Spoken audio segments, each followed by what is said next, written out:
God bless Nigeria, my home, sweet home. God bless Nigeria, my home, sweet home. If you're one of those praying, wishing, or dreaming for Nigeria to fail, stop. Change that vision. It's not from God. Whenever you are in a country, you are in a society, you are in a nation, the Bible says pray for the peace of Jerusalem. That's instruction to the Jews. And for the rest, it's a prayer for the peace and prosperity of that land where the Lord has caused you to be carried away captive. You can start from, okay, this is a good place to start. Jeremiah 29 verse 7. Seek the peace of the city, whither I have caused you to be carried away captives. Pray to the Lord for it, for in the peace thereof is your own peace. Do you know the people that were given this instruction? Captives, captured from Jerusalem, Jews. Daniel was part of it. Shadrach, Meshach, and Abednego was part of it. Those four listening to that instruction. I'm sure there were thousands of other Jews who wanted Babylon to be destroyed. Because if somebody comes to your country and invade your country and take you as captive to his country, and you get to his country, beautiful capital city, but your country destroyed, you will be so angry that you want them also to be destroyed. I'm giving the illustration to help you to see that even if government is bad and things are not going on, you don't destroy your own homeland. Even if there's corruption, what you do is that you get a vision to rise up and be part of those that will rebuild. If your father is a drunkard, your mother is wayward, running around with men, you don't burn down your family house. It's your house you burn down. It's your house. Your father will come and go. That family line remains from generation to generation. Presidents come and go. Governors come and go. How long? 8 years. But the country stays. Hello? Now, what if I have a dream to have a different country? It doesn't mean you should destroy the one you are in.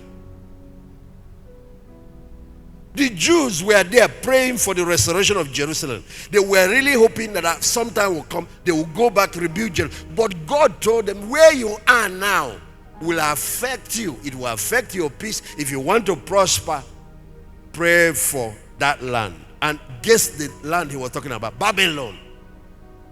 These people lived there for 70 years. He said, pray for the peace of that city, the peace of that nation, for in the peace thereof is your peace. How do you prosper when there is war and crisis?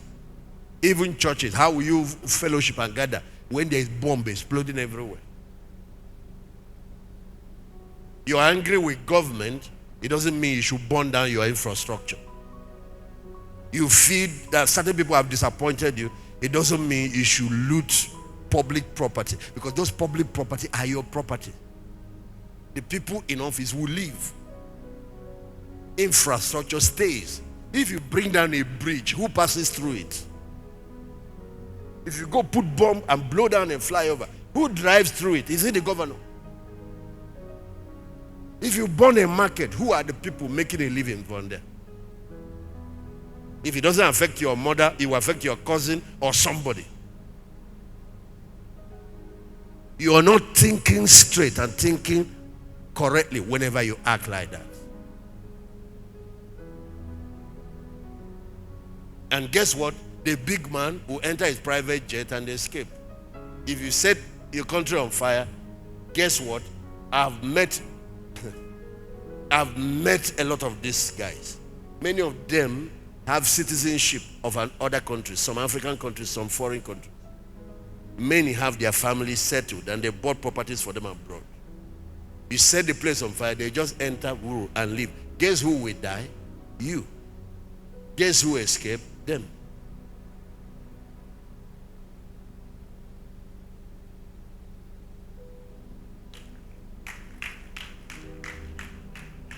Powerful men instigate war, but it's ordinary people that fight in it and die in it.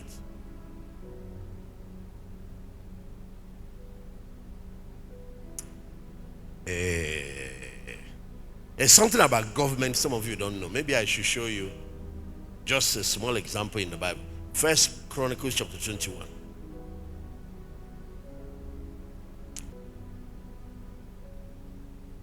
Satan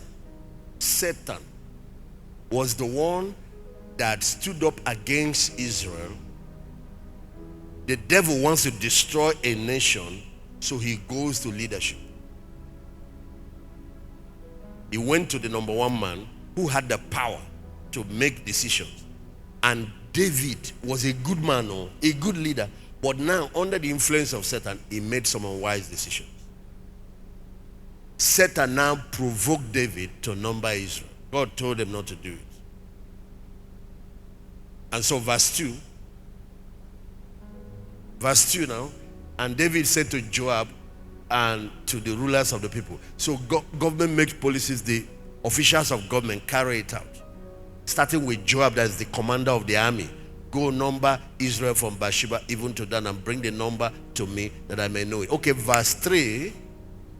And Joab answered. Joab resisted, but the man, because he's the one that has the power, overpowered him, and then he went ahead. Because the man was telling him, why do you want to cause a whole nation to trespass against God?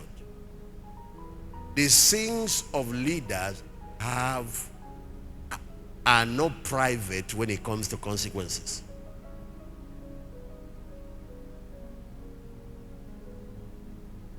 If you're a pilot, because you're a leader, you have passengers, and you decide to commit suicide on air, it's not only you that will die.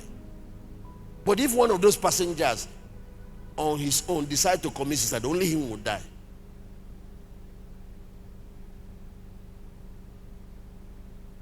So when you are in a nation, don't pray against your own country. Because if your prayer comes to pass, you are the one that will die.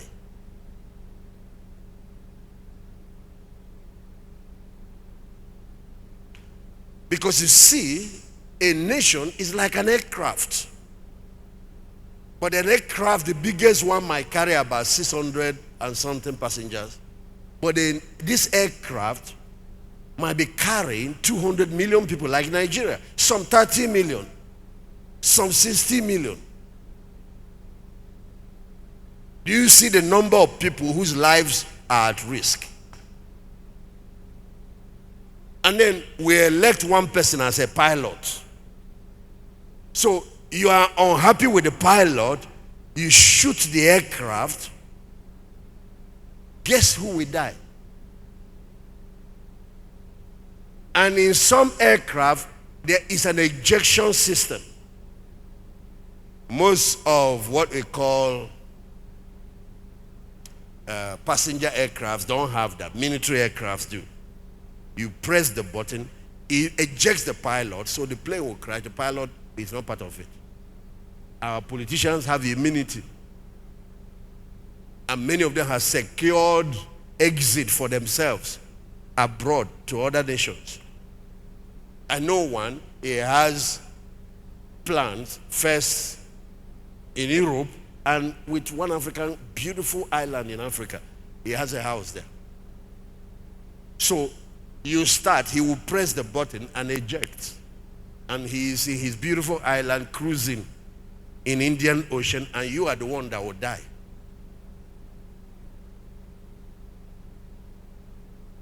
Whenever they press and eject, a parachute opens and carries them to safety. But the rest of the passengers will crash.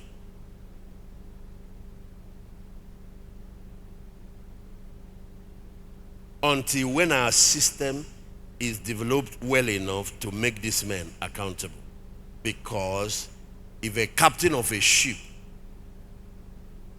piloting that ship and the ship starts sinking and you escape, they will arrest you and commercial you and put you to death or life imprisonment for ruining the lives of others and escape. That's why when a ship is sinking, the last person to leave is the captain. He must make sure they get every other person to safety, and they'll be using those smaller boats, rafters, and getting people away from, and he will be there. Every other person can be saved, and he drowned. They give him national honors. That's what Jesus did for us.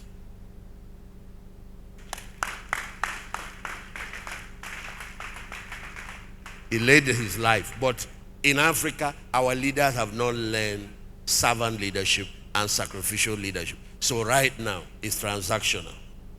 They will escape first and leave you to die. So be careful what you do with the ship you are sailing on. Be careful what you do with the aircraft you are flying in. These Jews that were told to pray for the peace of the country where they were living as captives, like Daniel and others, they have dreamed to have their own country, but it doesn't mean you should destroy the one for you where you're coming out. So whether you have a dream of a better country or you have a dream you are looking for Nigeria to restructure or to fragment, doesn't mean you should destroy your country.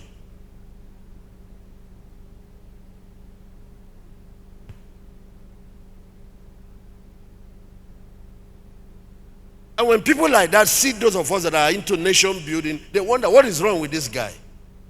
Why is he singing God bless Nigeria and building the youths? Hey, let me tell you something. I don't just have a national vision. I have a Pan-African vision. And I have a global vision. So even if you divide and create another country and call Cross River a new country, you are still part of our vision. Jesus asked us to go to all the nations and make disciples. So we are not, you are part of the people that God died for. No matter the type of structure you belong to, it doesn't change anything. And human problems are still the same. That problem is the problem of the human heart. That you created a new structure hasn't made it heaven. If you don't change people, you have not changed the nation. So even if you decide to leave Nigeria, I will still be coming after you. Oh, can't you see what is going on? If you look at our calendar, we have national youth for West Africa, we have for East Africa. We will still come after you. And we have scheduled a major event for Africans in diaspora. We are coming after them in Canada. We are going to North America. We are going to Europe after you. Anywhere you like, escape to. We are coming after you there. So what is it? Well, so why are you angry that we are building? You want us to be part of destroying? No, we don't, because we know the consequences.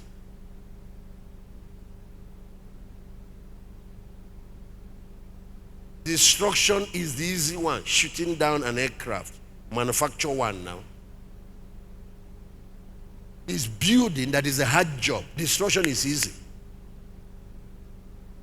It's easy to take a laptop and smash it. Create one now. Nation building is not a child's play.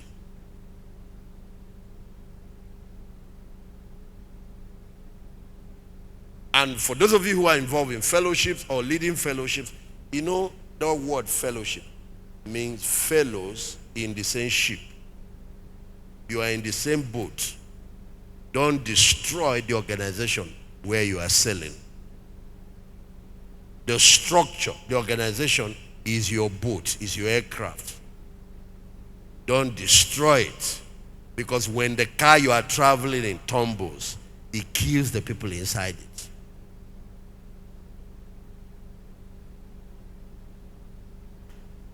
Pray for your leaders. And dream and aspire for leadership so you can help make changes. When you obey God and you start pursuing the purpose of God for your life, every other thing gets better. Because the path of a righteous man is like a shining light that shines brighter and brighter. Because the Lord taught me to be patriotic for his kingdom, irrespective of what denomination the person is. And he taught me to be patriotic to our own country too. So listen very carefully. I'm not against you if you are part of any agitation for whatever. But when you finish, you are still an African. So we are reaching Africans. And we are reaching Nigerians.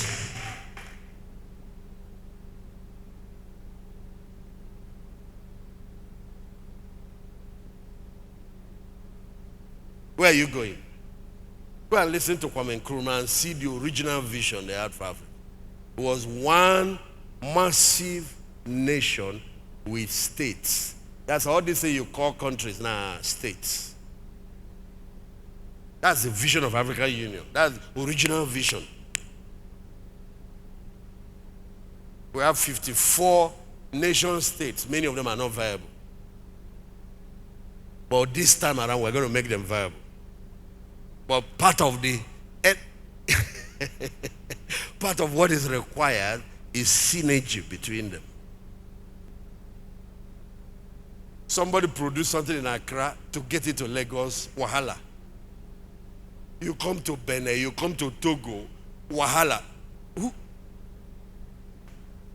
In Europe, just with a visa, one visa, EU visa, not even the passport, I go around the whole of EU.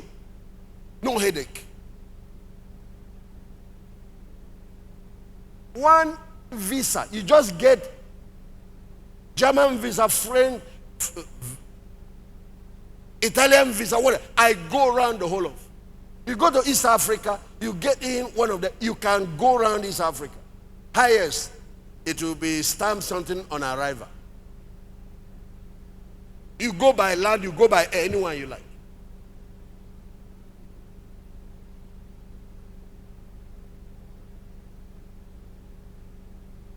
We are supposed to be leading this thing, West Africa.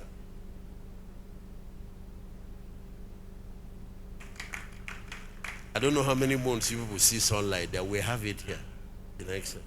And we have not learned how to use solar energy. Dr. Carlo will soon help us. All these are communities without light, crying federal government. Waiting for which federal government? You are a government. You are a government. But we are going to be on the floor of African Union and United Nations tackling African issues. There is no going back from that. And don't just jump AU and be going to UN. We have problems at the homeland. Ambassador Uche, all these flying to New York, we have problems at the homeland here.